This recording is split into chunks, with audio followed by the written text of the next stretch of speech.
You think $100,000 means you're safe. It doesn't. One missed paycheck at 6 figures still triggers overdrafts, interest, and late fees. Taxes, deductions, and premium everything shrink your net before rent and childcare. One shock, rate reset, medical bill, contract loss, and the trapdoor opens.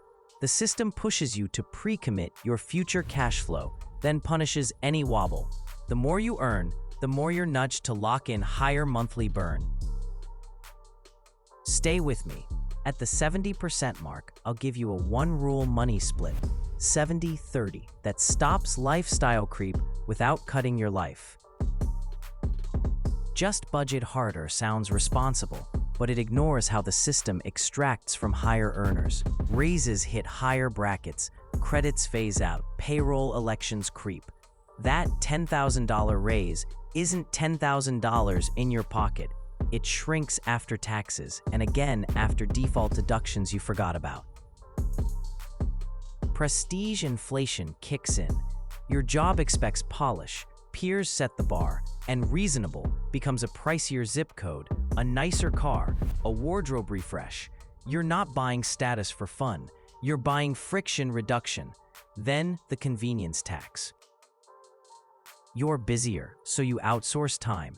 Delivery fees, ride shares, childcare extensions, premium apps, individually small, collectively a second rent. Official line, budget, track, cut lattes. Why it breaks. The big leaks are automated and fixed. Housing, healthcare, childcare, insurance, car payments. These don't respond to willpower. You can perfect your spreadsheet and still bleed out because the money leaves before you see it. Example, you bump your 401k to 10% without checking fees. Pick the default target date at 0.8%. Add the richest health plan just to be safe. Forget a couple subscriptions and upgrade your apartment by $400 for the commute. By month 3, your net pay is lower than before the raise. Be honest, is your plan fighting the big leaks or just tracking small ones? Start with tax and payroll drag. Your gross says 6 figures, your net funds reality. Taxness, FICA, health premiums, HSA or FSA, disability, life insurance, and default 401k allocations compress take home. Few revisit onboarding choices, automatic leakage every paycheck. Most people never escape this, not because they earn too little, but because they fix the wrong thing first. Housing premium is next. Upgrading neighborhoods multiplies costs you don't label as housing. Higher rent or mortgage, bigger utilities, insurance jumps, HOA, parking, commute costs. You also start spending to match the area. Furniture, restaurants, kids' activities. The fixed nut expands and crowds out savings. Childcare cliffs are brutal. A modest raise can disqualify you from a subsidy. After-tax dollars replace a benefit, and your bottom line gets worse even as your title improves. Debt disguised as normal seals it. A prestige lease, buy now, pay later cycles, a balanced transfer that resets the clock. The payment fits until utilization spikes, your score dips, and every future rate costs more. Then the convenience stack. Delivery memberships, ride fees, streaming bundles, premium fitness. Each is small. Together, they create a second set of fixed obligations you rarely cancel because none feel big enough to matter. Mandatory rehook. Most people never escape this, not because they earn too little, but because they fix the wrong thing first. They attack the discretionary $50 while ignoring a $500 housing delta, a 1% fund fee, or a bloated health plan. This system makes big costs feel non-negotiable and small costs feel urgent. That mismatch keeps you busy and broke. The trap isn't your coffee, it's your commitments. The leak isn't one line item, it's the automation around your lifestyle. Here's the fix: systematic wealth decoupling. For 18 months, freeze lifestyle at last year's level and root every surplus dollar into assets. No heroics, just automation. Move 1. Expense floor. Take last year's average monthly spend and make it your cap.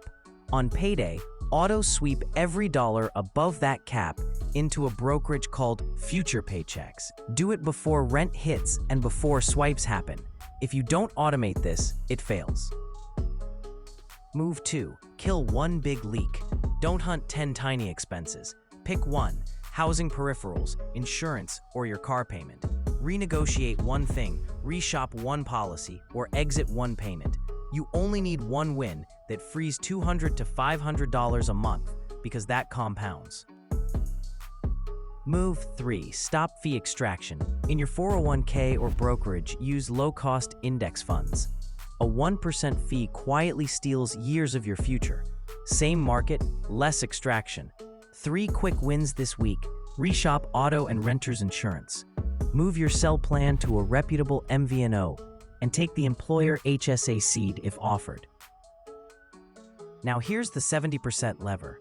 From now on, every raise, bonus, or new income, 70% goes to assets, 30% goes to lifestyle. You still feel the win, but most of the gain compounds for you. That's how 6 figures becomes wealth instead of a nicer version of broke. One hard rule protects this: no new fixed cost without a 2x asset test. If you want a $400 monthly payment, first auto-invest $800 a month for 90 days. Prove you can carry the asset contribution before you accept the liability. Park the $800 in your brokerage. If it pinches, delay or shrink the commitment. Add a cooling off buffer. 30 days for any purchase over $500. It must pass 2 filters: weekly use and reasonable resale. Fail either, skip it. Art 2 covers the deeper math and sequencing, so you don't over or underfund the right accounts. This works if you avoid the mistake that deletes your gains, hidden fees inside payroll, plans, and funds. Next, I'm breaking down the fee audit that adds 3 to 5% to your savings rate in a weekend, line by line, fund by fund. We'll also cover HSA math, Roth backdoor sequencing, and a simple maintenance cadence that locks the gains. That walkthrough is in Part 2, the 6-figure fee audit playbook.